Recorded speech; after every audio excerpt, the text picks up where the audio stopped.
días, hermanos. Doy gracias a Dios por el privilegio que me da de estar aquí con ustedes. Es mi primera visita, los tenía yo un poco abandonados, les pido disculpas, pero saben que les amamos en el Señor y siempre estamos en contacto con ustedes a través de los hombres que Dios ha escogido para ponerlos al frente de esta congregación.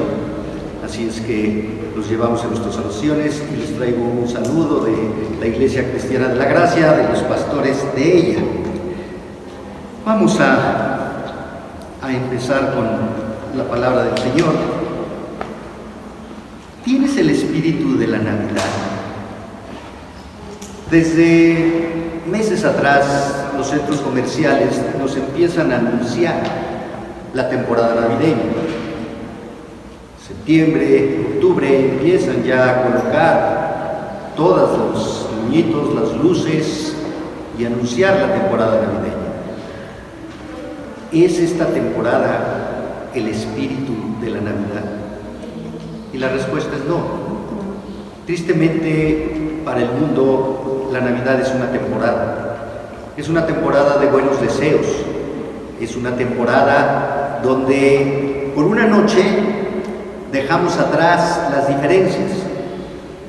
Esto me lleva a recordar una canción de un cantautor español, Joan Manuel Serrat, que tenía una canción que se llamaba La Fiesta, y él decía que en una noche de fiesta todos se reunían y todos olvidaban sus diferencias sociales, económicas, morales. Cualquier diferencia era olvidada por la fiesta, donde todos compartían, convivían por una noche. Pero al terminar la fiesta todos volvían a su realidad. Y la realidad es que hay diferencias, hay enemistades, hay celos, hay iras, hay contiendas. Y si eso pasaba en un pueblo en España, eso pasa en nuestros hogares. Por una noche nos vamos a juntar con la familia que no hemos visto durante 11 meses. La tía Paca, esa que incomoda con sus preguntas. La tía Paca, que es criticona, juzgona, que quiere participar en todo y que cree que tiene ella la verdad. Pero esa noche amamos a la tía Paca. Aunque para el día 26 de diciembre ya volvamos a decir, bueno, lo bueno es que celebramos la Navidad una vez al año y no los 40 días de Jesús en el desierto, ¿verdad? ¿Es esa el espíritu de la Navidad? La respuesta es no. En el Evangelio de Lucas, capítulo 2, en los versículos 8 al 20, vemos la narrativa del nacimiento de Cristo. Tenemos que entender lo que es la Navidad. Las escrituras que son inerrantes, que son exhaladas por Dios, que son la autoridad para el creyente, expresan que el Señor de Gloria, en su encarnación, se despojó de sí mismo, tomando forma de siervo, hecho semejante a los hombres. Y esa es la maravilla de la Navidad. Que el Dios eterno, que el Dios inconmensurable, que el Dios que no puede ser contenido por el cielo de los cielos, se hizo hombre, tomó forma de hombre, limitó su poder a la esencia de un ser humano. Se hizo hombre para salvar a los hombres. Se hizo hombre para experimentar las tentaciones que tú y yo experimentamos y enseñarnos a no ceder a esas tentaciones y a vivir honrando, obedeciendo, glorificando a Dios. Por lo extenso del pasaje, no lo voy a leer completo, voy a ir señalando versículo a versículo y explicando lo que el Espíritu Santo guió a el evangelista Lucas para narrarnos el nacimiento de Jesús. Pero aquí en Lucas 2, del 8 al 20, veremos 4 cualidades de un genuino creyente que confrontan nuestra obediencia a Dios. 4 cualidades de un genuino creyente que confrontan nuestra vida espiritual. Somos genuinamente creyentes. Vamos a ver estas 4 cualidades que van a confrontar nuestro corazón. Y es la palabra de Dios la que nos va a confrontar. La primera cualidad es la humildad de escuchar a Dios. Y dice el versículo 8, había pastores en la misma región.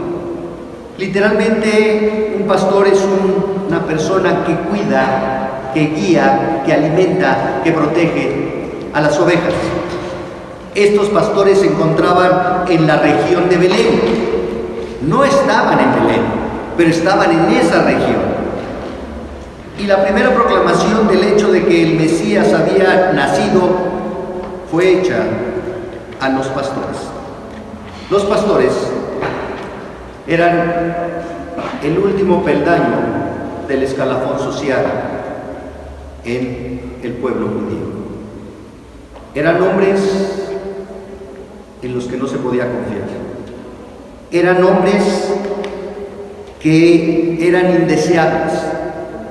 Eran personas que no podían cumplir con la ley mosaica porque no podían abandonar a sus rebaños para acudir al templo a la hora de la oración, para acudir al templo a hacer los sacrificios, y por lo tanto la sociedad los despreciaba por ello. A esos humildes pastores les llegó el anuncio celestial del nacimiento de Jesús. Dice que estos pastores velaban y guardaban las vigilias de la noche sobre su rebaño. Velar significa literalmente que se quedaban afuera con la implicación de estar a la intemperie para cuidar y proteger a su rebaño. Eran hombres trabajadores, eran hombres que guardaban a su rebaño. La Biblia nos dice que Jesús es el buen pastor y que Jesús es la puerta del redil, y la imagen que refleja es que los pastores durante el día llevaban a su rebaño a comer, a pastar, pero en las noches los guardaban en cuevas, y los pastores literalmente se acostaban a la puerta de la cueva, a la entrada de la cueva, para evitar que viniera un lobo y quisiera llevarse a una de las ovejas. Y de esa manera el pastor protegía a las ovejas. Jesús es el que protege a su iglesia. Y aquí los pastores estaban vigilando en la noche a sus ovejas para evitar que viniera alguien y les hiciera daño. Versículo 9. Y aquí se les presentó un ángel del Señor, y la gloria del Señor los rodeó de resplandor, y tuvieron gran temor. Y he aquí, de repente, ellos no lo esperaban. Para ellos era una noche común y corriente. Estaban haciendo lo que hacían todas las noches: cuidar al rebaño. Se dice que eran varios pastores y que se iban turnando. Tú estás, las vigilias de la noche eran 4 en la cultura judía, y se iban turnando por periodos de esas vigilias para cuidar al rebaño. Ellos no esperaban nada, por eso es tan enfático el evangelista que dice: de repente, y he aquí, inesperadamente, se les presentó un ángel del Señor, un mensajero de Dios. Cuando dice que se les presentó, literalmente en el original griego significa que se puso de pie en el lugar donde los pastores estaban. No fue una voz nada más del cielo, fue una presencia de un ángel que los pastores no solo escucharon, sino vieron. Y la manifestación de este mensajero celestial fue que la gloria del Señor los rodeó de resplandor. La gloria. ¿Qué es la gloria del Señor? La Biblia nos dice que todo lo que hagamos, sea que comamos o que bebamos, lo hagamos todo para la gloria de Dios. Y cada vez que pregunto, ¿qué es la gloria de Dios? No sabemos qué es la gloria de Dios. No sabemos el versículo.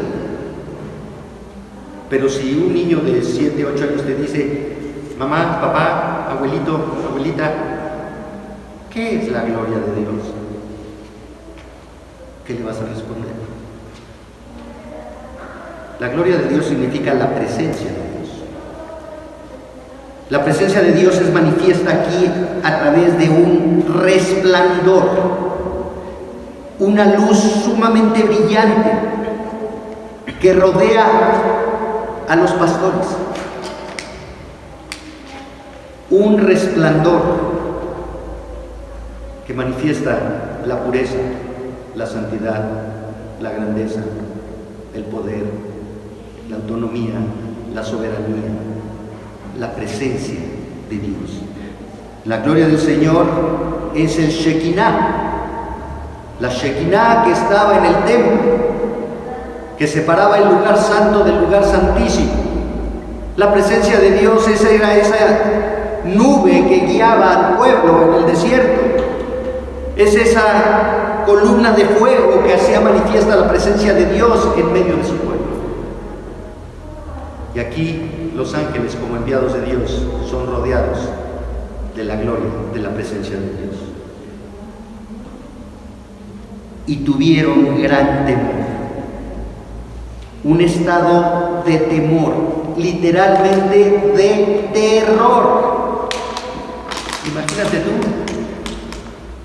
estás tranquilo, descansando después de un día de trabajo, y de repente se aparece un ángel, y se aparece la presencia de Dios, la gloria de Dios. ¿No te llenarías de temor? Bueno, Isaías nos dice que cuando estuvo delante de la presencia de Dios, ahí en el capítulo 6 de Isaías, lo que dijo fue: soy hombre muerto. No puedo estar en la presencia de Dios. Soy hombre de labios inmundos, de un pueblo que ofende a Dios. Cuando Dios le habló a Moisés en la zarza que ardía pero no se quemaba, y cuando Moisés quiso saber qué pasaba, Dios le dijo: quítate el calzado. Estaba en el desierto Moisés, y Dios le dijo: quítate el calzado porque la tierra que pisas es santa. Para Moisés eso debió haber sido algo extraordinario, pues es puro desierto. ¿Qué diferencia hay en ese cachito aquí donde estoy parado? La diferencia es que estoy yo presente, dice el Señor. Cuando abres tu Biblia,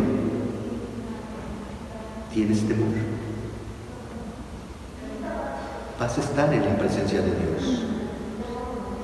Dios te va a hablar cuando tú abres su palabra. Cuando vienes a la iglesia, tienes temor. Dios te va a hablar a través de la predicación. Y hermanos, es muy triste, pero hoy la iglesia tiene conocimiento, pero no tiene temor de Dios. Hoy la iglesia sabe versículos, pero no tiene temor de Dios. Hoy la iglesia conoce las historias bíblicas, pero no tiene temor de Dios. Vivimos en una sociedad secularista y humanista. Se enfatiza más al ser humano que a Dios. El secularismo es tener una religión, pero es no tener a Dios como autoridad. Es ir a la iglesia religiosamente, pero no someternos a la autoridad de Dios y a su palabra, y vivir de acuerdo a como nosotros queremos. Y después queremos que Dios corrija nuestras deficiencias, porque nunca lo tomamos en cuenta antes de tomar una decisión. Los pastores se llenaron de un temor reverente, porque estaba la presencia de Dios entre ellos. y tuvieron gran, magro temor. Versículo 10. Pero el ángel les dijo: no temáis. ¿Cómo supo el ángel que los pastores tenían temor? Una persona que tiene temor lo manifiesta estando nerviosa o inclusive saliendo de ese lugar. Miren, yo soy muy temeroso de los perros. Me dan mucho miedo los perros. Yo toda mi vida he tenido perro en casa, pero los perros callejeros me dan mucho miedo. Nunca me ha mordido un perro, gracias a Dios. Pero cuando yo voy en la calle con mi esposa y veo un perro, pongo a mi esposa del lado del perro. Porque ella no le da miedo a los perros. Pero a mí sí. Y si yo veo un perro, me cruzo del otro lado. Yo no voy a negociar con el perro. Porque tengo temor. El temor te hace huir. Pero aquí los pastores no huyeron. Los pastores se quedaron. Porque su temor era interno. Y el ángel, un mensajero de Dios, reconoce el temor en el corazón de los pastores. Y lo primero que les dice es: no teman. Y este es un mandato.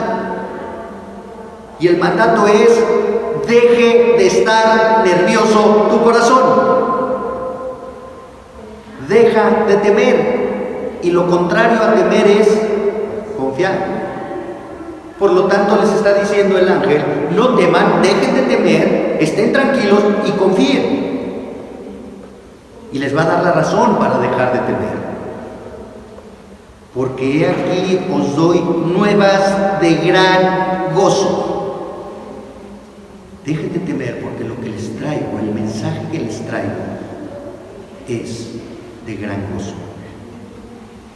Les doy nuevas, literalmente en el griego, evangelion. Les traigo el evangelio. Y el evangelio son las buenas nuevas. ¿Por qué se necesitan buenas nuevas? Porque hay malas.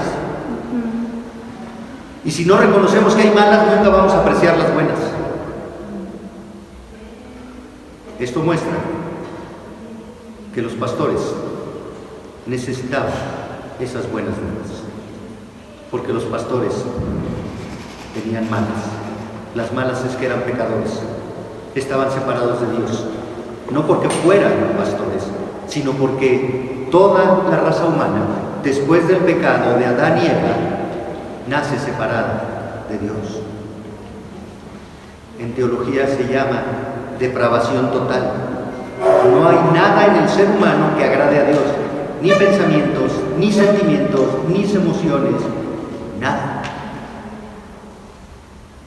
Los pastores eran pecadores, necesitaban las buenas nuevas. El mensaje no es de juicio, sino de gracia. La buena nueva del evangelio es que el Dios eterno cumple su palabra. Desde Génesis 3:15 prometió que la simiente de la mujer vencería a la simiente de la serpiente. Y ahí en Génesis 3:15 se anuncia lo que hoy los ángeles le están comunicando a los pastores: el nacimiento de un Salvador. En Génesis 3:15 Dios condena a la serpiente y le dice que la simiente de la mujer, y ahí se anuncia el nacimiento virginal de Cristo, porque en la concepción la mujer no es la que pone la semilla, es el varón. Pero dice la simiente de la mujer, porque está anunciando que esa mujer, que no puede poner semilla, va a tener una concepción extraordinaria, sobrenatural, divina, que fue lo mismo que le comunicó el ángel a José cuando le dijo: no dejes a María, porque lo que es concebido en María del Espíritu Santo es, y por tanto llamarás a ese niño Jesús, porque él salvará al pueblo de sus pecados. Las buenas nuevas es que el Dios Santo ha cumplido su palabra y ha enviado al Salvador. ¿Cuál fue el problema en el Edén? El problema en el Edén fue un problema espiritual. Adán y Eva pecaron contra Dios. ¿Y qué fue lo que sucedió? Se rompió la intimidad con Dios, se rompió la comunión con Dios, de tal manera que Adán y Eva son expulsados del Edén. No perdieron la vida. En el Edén estaban desnudos y salieron del Edén con ropita de piel, ¿sí? No dejaron nada. Físicamente no perdieron nada, pero espiritualmente perdieron todo. Génesis 3:15 nos muestra la guerra espiritual entre Dios Santo y el diablo. De tal manera que el Salvador anunciado desde Génesis 3:15, ratificado en los profetas en el Antiguo Testamento y materializado en el nacimiento de Jesús en la Navidad, muestra que ese Salvador es el que va a reparar el problema espiritual del ser humano. No el problema físico, no el problema económico, no el problema social, el problema espiritual del ser humano. Y por eso el Evangelio son las buenas nuevas. Y estas nuevas son de gran gozo, de mega gozo, un gran gozo, una importancia y un valor sorprendente que no lo tiene nada ni nadie. El Evangelio es el ministerio de Cristo. El evangelista Juan, en el primer capítulo de su Evangelio, dice que en el principio era el Verbo. El Verbo era Dios. Verbo significa palabra. En el principio la palabra estaba con Dios, porque la palabra es Dios. Y en el versículo 14 del capítulo 1 dice que ese Verbo se hizo carne. Jesucristo. Por lo tanto, Jesucristo es el Evangelio de Dios. Así como tenemos la palabra escrita de Dios, Jesús es la palabra encarnada de Dios. No hay nada que llene más de gozo que el saber que ha nacido el Salvador, que va a arreglar el problema espiritual entre el hombre y Dios. Y eso es lo que está comunicando el ángel a los pastores. Pero este gozo no es solo para los pastores. Dice el evangelista que será para todo el pueblo. ¿Cuál pueblo? El judío. Igualmente en el Evangelio de Juan, capítulo 1, versículos 11 y 12, dice que Jesús a lo suyo vino. ¿A qué vino? ¿Cuál era lo suyo? Salvar. Pero los suyos, ahí es plural, y los suyos es su pueblo, no lo recibieron, lo rechazaron. No obstante eso, el anuncio del ángel es para todo el pueblo, porque el pueblo judío es el único pueblo que tiene la revelación de Dios. Es el único pueblo al que Dios le ha revelado su voluntad. ¿A través de qué? De la ley mosaica, de los 10 mandamientos que se conocen, del pacto del Sinaí, del pacto mosaico. Dios reveló ahí a su pueblo: ¿quién soy? ¿Sí? Oye Israel, tu Dios uno es. Y le dio su palabra. Y está cumpliendo Dios con lo que ha establecido en su palabra, con lo que estableció en Génesis, con lo que estableció en los profetas. Por lo tanto, es de gran gozo para el pueblo. Pero la salvación no es universal. La salvación es personal. De ese todo el pueblo solo serán salvos, perdonados, aquellos que creen en que ese niño es el Salvador. Y eso no ha cambiado. La salvación nos muestra la Escritura que a partir de Génesis 3:15 hasta que regrese el Señor será únicamente por fe, no por obras. Los hombres y mujeres del Antiguo Testamento se salvaban poniendo su fe, su esperanza en el Mesías que vendría. Los contemporáneos de Jesús se salvaban poniendo su fe, reconociendo que Él era el Mesías.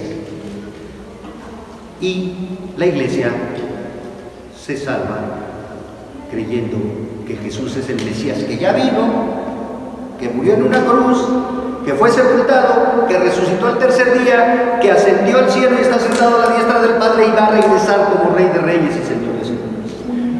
Pero todo es fe, todo es fe. Versículo 11.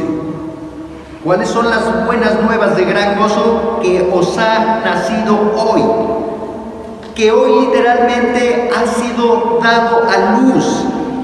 ¿Quién? El que había sido prometido, el que esperaba. Las profecías hablaban de eso, del que vendría. Ya llegó, les está diciendo el ángel. Ya está aquí, ya nació, ya existe. Y aquí tenemos que hacer una aclaración. Jesús es Dios y por lo tanto es autoexistente. Ha existido siempre. Él es eterno. Que ha nacido hoy no significa que Jesús, como Dios, empiece su existencia a partir de su nacimiento. Jesús es 100% Dios, pero Jesús es 100% hombre. Y lo único que está manifestando el ángel es que ha aparecido en forma de hombre aquel que es eterno. Y esa es la maravilla de la vida. Que os ha nacido hoy en la ciudad de David. Esta es una referencia a la pequeña aldea de Belén, donde estaba profetizado que nacería un Salvador que es Cristo el Señor. Y en este versículo encontramos la identidad del niño. No dice el nombre del niño, pero dice el ministerio del niño. Y son 3 palabras que reflejan lo que es el niño. Y lo primero que dice es un Salvador, uno que va a liberar, que es Cristo, el escogido de Dios, el Mesías, el prometido, el Señor, el que es la suprema autoridad. En el libro de Hechos, en el capítulo 2, después de que desciende el Espíritu Santo sobre los discípulos y las demás personas, 120 que estaban ahí en aposento, Pedro predica. Y Pedro les dice a su audiencia, que eran judíos de todas partes de la región, de todas partes del mundo, a este Cristo, a quienes ustedes han matado, Dios lo ha hecho Señor y Cristo. Dios lo ha hecho el Mesías, el prometido, el Salvador.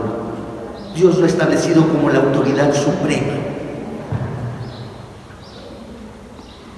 Y otro problema de la iglesia, como les decía, no solo es la falta de temor, sino es la falta de reconocimiento de la autoridad de Cristo en nuestras vidas. Cristo es nuestro Salvador, pero no es nuestra autoridad. Cristo es nuestro Salvador y si me muero, me voy directo al cielo por lo que Él hizo en la cruz. Sí, pero no es mi autoridad para someterme a Él, no es mi autoridad para servirle, no es mi autoridad para perdonar a quien me ofende, no es mi autoridad para quitar mi orgullo, no es mi autoridad para negarme a mí mismo, no es mi autoridad. No. Jesús es autoridad y es Salvador. No puedes quitar ninguno de sus 2 atributos. Y el ángel está diciendo a los pastores, Cristo, el prometido, el Mesías, el Salvador, es Señor.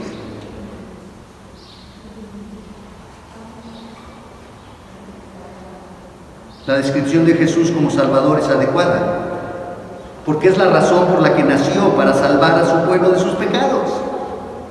Así fue profetizado, salvar a su pueblo de sus pecados.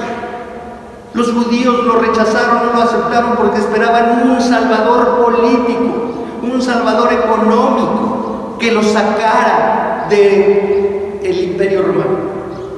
Pero Jesús nunca fue profetizado como un libertador político, siempre fue profetizado como un libertador espiritual. Y ese mal entendimiento del pueblo judío que llevó a rechazar a Cristo, hoy se vive en la iglesia. Hoy la iglesia quiere a Cristo como el libertador de los problemas económicos. Señor, provéeme. Señor, dame. Señor, susténtame. Como el solucionador de los problemas matrimoniales. Señor, cambia mi pareja, cambia mi matrimonio. Haz algo, Señor. Como el solucionador de los hijos rebeldes. No. Jesús no fue profetizado para eso. Y es tan triste cuando se comparte el Evangelio diciéndole mentiras a la gente, diciéndole: si vienes a Cristo, tu matrimonio se va a componer, tu hijo rebelde va a regresar, tu negocio va a prosperar, tu enfermedad va a ser sanada. ¿En dónde dice la Escritura eso? No lo dice. Y cuando dice que Jesús llevó nuestras enfermedades en el madero, bueno, es una mala interpretación, eso está en Isaías 53, pero si tú vas a Isaías 1, dice que Dios ya está harto de el pecado de su pueblo, porque es como una herida, como una llaga, como una enfermedad. Y cuando Jesús lleva la enfermedad en el madero, se está refiriendo a la enfermedad espiritual del pueblo, a la desobediencia, a la rebeldía, a la idolatría, no a la enfermedad física. Y hay muchos ejemplos en la Escritura. Pablo le dice a Timoteo: ya no tomes agua por tus problemas estomacales, toma un poco de vino. Si Cristo murió para sanar enfermedades, ¿por qué estaba enfermo Timoteo? ¿Por qué Epafrodito, cuando fue a visitar a Pablo a la cárcel, sí, y se enfermó y estuvo a punto de la muerte? ¿Por qué? Si era un hombre dedicado a Dios. Porque Dios no prometió eso. Dios prometió perdonar pecados. Y si Dios te perdonó tus pecados, ya cumplió contigo, no te debe nada. Los pastores entendían lo que era un Salvador. El versículo 12 dice: y esto servirá de señal, hallaréis al niño envuelto en pañales, acostado en un pesebre. Bueno, todos los recién nacidos están envueltos en pañales, pero no todos los recién nacidos están en un pesebre, literalmente en un comedero de animales, en un lugar insalubre, en un lugar humilde. Vas a encontrar al niño en un pesebre.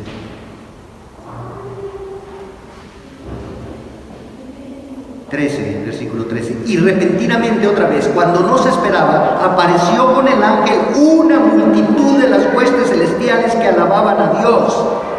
Aparecieron millares de ángeles. El ángel ya había dado el mensaje de las buenas nuevas. Os ha nacido hoy en la ciudad de Belén un Salvador, que es Cristo el Señor. Y esta es la señal.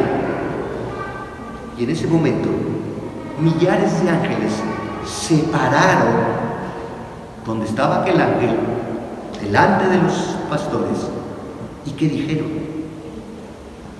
Alababan a Dios y decían: gloria a Dios en las alturas y en la tierra paz, buena voluntad para con los hombres. Alabar a Dios es elogiar a Dios. ¿Por qué elogian a Dios los ángeles? Porque se está cumpliendo el plan entero, el plan de redención. Porque los ángeles se gozan cuando hay un pecador que se arrepiente. Se gozan en la fidelidad de Dios. Dios está cumpliendo su palabra. Y que decían: gloria a Dios en las alturas y en la tierra paz. los ángeles reconocen la gloria de Dios, la presencia de Dios, las perfecciones de Dios en los cielos. Pero ahora reconocen que esas perfecciones se han manifestado en la tierra. ¿A través de qué? De la paz. Paz significa armonía. No significa ausencia de problemas. Significa armonía. Hay paz cuando te reconcilias con quien estás enemistado. Cuando en el matrimonio surgen problemas y hay diferencias con la pareja, pero después nos perdonamos, hacemos la paz, nos hemos reconciliado. Esa es la paz que está anunciando el ángel, la paz que a través del que ha nacido se va a realizar entre el pecador y el Dios Santo. Porque Cristo es el que reconcilia al pecador con Dios. Cristo fue profetizado en Isaías como el príncipe de paz, como el principal de la paz, como el único que puede traer paz al hombre pecador. Jesús le dijo a sus discípulos antes de ir a la cruz: mi paz os dejo, mi paz os doy, yo no la doy como el mundo la da, no se turbe vuestro corazón ni tenga miedo. Es una paz sobrenatural, es una paz que el mundo no conoce, es una paz que el mundo no entiende, porque esa paz, esa reconciliación de Dios con Dios, produce la paz de Dios. Y la paz de Dios es saber que Dios tiene el control de toda nuestra vida, de todo lo que nos sucede, de nuestras enfermedades, de nuestros problemas, de nuestras carencias. Él tiene el control de todo, pero nada nos puede separar de Él. Entonces, la paz con Dios es el perdón que Dios da al pecador. La paz de Dios es la tranquilidad que tiene el redimido de saber que nada lo puede separar de Dios. ¿Y todo a través de qué? El sacrificio de Cristo. ¿Ya has hecho la paz con Dios? Si has hecho la paz con Dios porque has reconocido a Cristo como tu Salvador, tú puedes disfrutar de la paz de Dios.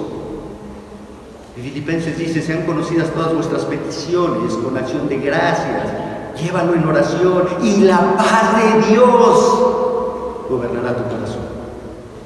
¿Por qué? Porque confías en Dios, obedeces a Dios. Gloria a Dios en las alturas y en la tierra paz, buena voluntad para con los hombres. Y aquí hay un juego de palabras en el original griego. La Reina Valera dice: y en la tierra paz, buena voluntad para con los hombres. Pero en el original griego la palabra que se usa, eudokia, significa complacencia. En el original griego está en plural. La Reina Valera ignoramos por qué lo pusieron en singular. Pero cuando está en plural significa el beneplácito de. En la gramática griega se utiliza un genitivo. Un genitivo implica posesión o propiedad. Entonces, esta complacencia le pertenece ¿a quién? No a los hombres, porque los hombres están separados de Dios. Le pertenece a Dios. Y entonces en el original griego debe leerse: gloria a Dios en las alturas y sobre la tierra paz entre hombres de su beneplácito. El beneplácito de Dios. No todos los seres humanos son hijos de Dios. Esa es una mentira. Todos somos creación de Dios, pero no todos somos hijos de Dios. Solo el que recibe, el que cree, el que reconoce, el que le da la bienvenida a Jesús como su Señor y su Salvador, tiene la potestad, tiene el privilegio de ser hecho hijo de Dios. ¿Por qué? Porque con el nuevo nacimiento somos adoptados por Dios. No éramos de la familia de Dios, pero su gracia nos incluye en su familia y somos adoptados como hijos. Entonces, y sobre la tierra paz entre los hombres a quienes Dios ha escogido por su gracia. Su soberana complacencia está en ellos, con ellos Él está complacido. ¿En quién se complace Dios? En los que creen en Jesús. nada más en Jesús, solamente en Jesús, sin santos a su alrededor, sin vírgenes a su alrededor, sin imágenes a su alrededor, porque solo a Cristo colgaron en la cruz. Y los que creen en Cristo reciben el beneplácito de Dios manifestado en una gracia redentora, en una nueva vida, en un perdón de pecados y en una vida eterna. Y llegamos al punto 2. El punto 1 fue el más extenso, no se preocupen. La humildad de creerle a Dios. Ya vimos la humildad de escuchar a Dios. ¿Y qué produjo el escuchar a Dios en los pastores? Creer, confianza. Versículo 15. Sucedió que cuando los ángeles se fueron de ellos al cielo, los pastores se dijeron unos a otros: pasemos pues hasta Belén y veamos esto que ha sucedido y que el Señor nos ha manifestado. Los ángeles han cumplido su misión, han anunciado el nacimiento del Salvador, han glorificado a Dios con ese canto y han regresado a su morada celestial. Los pastores tenían dos opciones. Una: oye, pues qué raro, ¿no? ¿Qué pasó esta noche? ¿Sí? ¿Escuchaste tú lo mismo que yo escuché? ¿Viste tú lo mismo? ¿Será verdad? ¿No será que habremos trabajado mucho? ¿No será que estemos cansados? ¿No será el COVID? ¿Qué será? Porque hoy todo le echa la culpa al COVID, ¿sí? No. Ellos dijeron: pasemos. Eso significa vayamos, trasladémonos hasta Belén. Estaban en la región, pero no estaban en Belén. Eso implica que tenían que trasladar. Eso implica que iban a dejar a las ovejas. Sí, porque la prioridad es Dios, no las ovejas. La prioridad es Dios. Y veamos esto que ha sucedido. Con estas palabras, los pastores muestran la convicción de creer lo anunciado por el ángel del Señor. Creyeron el mensaje de Dios, creyeron la palabra de Dios, creyeron que ese bebé anunciado era su Salvador. Y por lo tanto, quisieron ir al encuentro con Él. Entonces tuvieron humildad para escuchar a Dios. Se pudieron haber volteado, se pudieron haber ido, pero se quedaron ahí a escuchar el mensaje de Dios. Creyeron el mensaje de Dios. Y la tercera característica es la humildad de obedecer a Dios. Versículo 16. Vinieron pues apresuradamente y hallaron a María y a José y al niño acostado en el pesebre. Vinieron apresuradamente, tiene la implicación de estar ansiosos. En su corazón, que ya no estaba temeroso, ya estaba ansioso de conocer a ese niño, a ese Salvador. Ahora, los ángeles no obligaron a los pastores a ir. Los ángeles dijeron: les traigo buenas de gran gozo que os ha nacido hoy en la ciudad de Belén un Salvador. Esto les servirá de señal. Pero no les dijeron: vayan. Simplemente, ¿cómo lo pueden reconocer? Los pastores creyeron y los pastores obedecieron. Fueron ansiosos. Esta ansiedad evidencia la fe de los pastores. Una fe que se manifiesta en escuchar, creer para obedecer. Esto es el Shema, que ustedes pueden ver en Deuteronomio 6. Oye Israel, tu Dios uno es, y estas palabras que te mando hoy estarán sobre tu corazón, y las repetirás a tus hijos, al andar en el camino, y al salir, y al acostarte, y todo. El Shema es: oye para que pongas por obra, oye para que obedezcas. La fe se muestra en oír para obedecer. Dios no nos quiere dar una información para llenar nuestro currículum intelectual. Dios nos da una información que transforma nuestra manera de vivir. Y esa información tiene que ser obedecida. Y esto es lo que hicieron los pastores. Y dice que hallaron a María y a José y al niño acostado en el pesebre. Encontraron significa que buscaron. Su ansia les llevó a buscar al Salvador. Y aquí vemos el contraste el Cristo, el Mesías, el ungido de Dios, en un pesebre. El Señor de señores, el Rey de reyes, el pan de vida, la puerta, el camino, la verdad, la vida, la luz del mundo, en un pesebre. El Hijo de Dios Altísimo, el Salvador del mundo, en un pesebre. El sacerdote para siempre, el Rey de reyes, el Señor de señores, en un pesebre. La Navidad es la unidad de Dios, compartida a los humildes, porque los soberbios no necesitan un Salvador. Los soberbios confían en ellos, en sus habilidades, en su experiencia, en sus posesiones, en sus grados académicos, en sus relaciones, en todos, menos en Cristo. Y al ver al niño, dieron a conocer lo que se les había dicho acerca del niño. Y al verlo, literalmente al encontrarse con él, al tener ese encuentro con él. Pero yo pregunto, ¿qué vieron en el niño? Un niño en un pañal, en un pesebre. Este niño está necesitado. Este niño está para que yo lo proteja, no para que él me proteja y me salve a mí.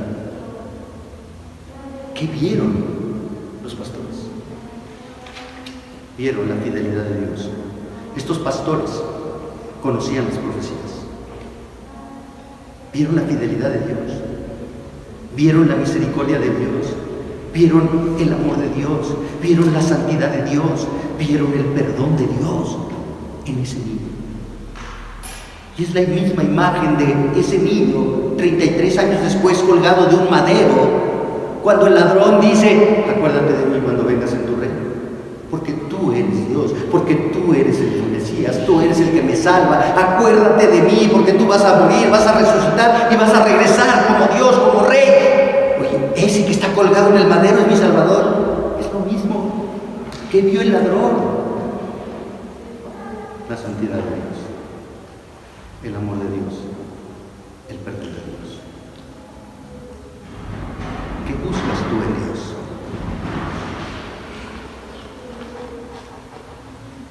Versículo 18.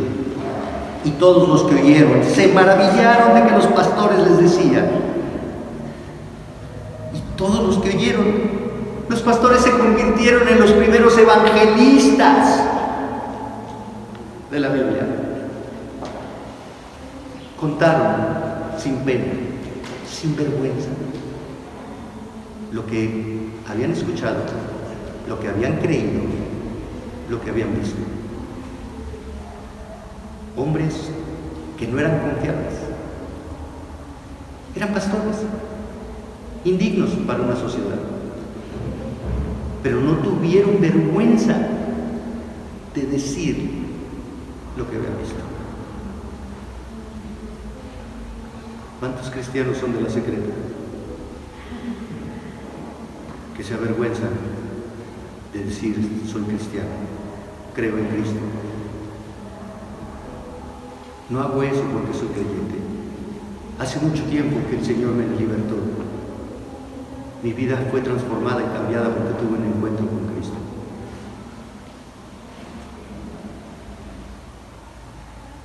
Estos humildes pastores no tuvieron vergüenza. Esto es lo que Pablo dijo muchos años después en Romanos 1:16: no me avergüenzo del Evangelio, porque es poder de Dios para salvación. Versículo 19. Pero María guardaba todas estas cosas, meditándolas en su corazón. María guardaba, es decir, protegía, literalmente mantenía en su mente y en su corazón. El corazón es la parte central del ser humano en la cultura judía. El corazón es el centro de las emociones, de los sentimientos, de las decisiones, de la voluntad. En su corazón María guardaba todas estas cosas. ¿Cuántas veces como padres nos sentimos orgullosos de nuestros hijos? Acaban de nacer y no, mira, es que tiene los ojos de papá, la nariz de mamá, mira, ay, el pelo del abuelo, pero era calvo el abuelo, por eso no le conté. ¿Cuántas veces presumimos a nuestros hijos por sus logros? ¿Te imaginas a María, una adolescente, a la que un ángel le dice que va a ser la madre de el Salvador? Y después, cuando nace y vienen los pastores y dicen, ¿sí? Ella no tuvo baby shower, ella no dio invitaciones para el nacimiento. Fue un ángel del Señor el que anunció el nacimiento y los pastores obedecieron ese anuncio y fueron a verlo. ¿Cómo se sentiría María? Mira, estos hombres vinieron a verte, hijo, porque tú eres el Salvador. Y yo soy tu mamá. Bueno, mañana celebra el mundo eso, ¿no? Pero Jesús dijo, cuando le dijeron, bienaventurado los pechos que mamaste y el seno que te acunó, Jesucristo respondió, antes bien, bienaventurado el que hace la voluntad de mi Padre. Y cuando María va con su prima Esther, y la prima reconoce que es la madre del Salvador, María dice que da gracias a Dios, su Salvador.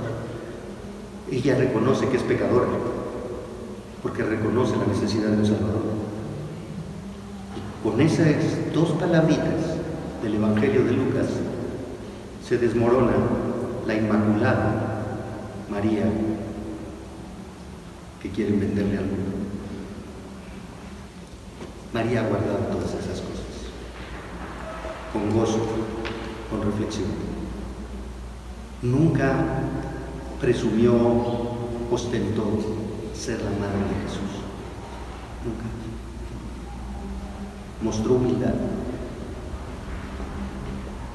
Y llegamos a la última característica. Ya vimos la humildad de escuchar, la humildad de creer, la humildad de obedecer, y ahora llegamos a la última, la humildad de proclamar a Dios. Versículo 20. Y volvieron los pastores glorificando y alabando a Dios por todas las cosas que habían oído y visto, como se les había dicho. Y regresaron los pastores a su lugar. Regresaron a hacer lo que seguían siendo. Sus circunstancias de vida no cambiaron. Sus circunstancias externas no cambiaron. Seguían siendo despreciados por la sociedad. Seguían siendo el último escalón del escalafón. Seguían siendo hombres inmundos para los judíos. Porque la salvación es un cambio interno, no externo. Regresaron alabando, glorificando a Dios, porque Dios había hecho la obra que ellos no podían hacer. Tal vez ellos podían dejar de ser pastores, tal vez ellos podían buscar otro trabajo, tal vez ellos pudieran cambiar de lugar, de residencia, cambiar del núcleo social donde vivían, pero nunca podrían cambiar su corazón. Ellos regresaron alabando a Dios, porque Dios había cambiado lo que ellos no podían cambiar. Y no hicieron nada por ser cambiados.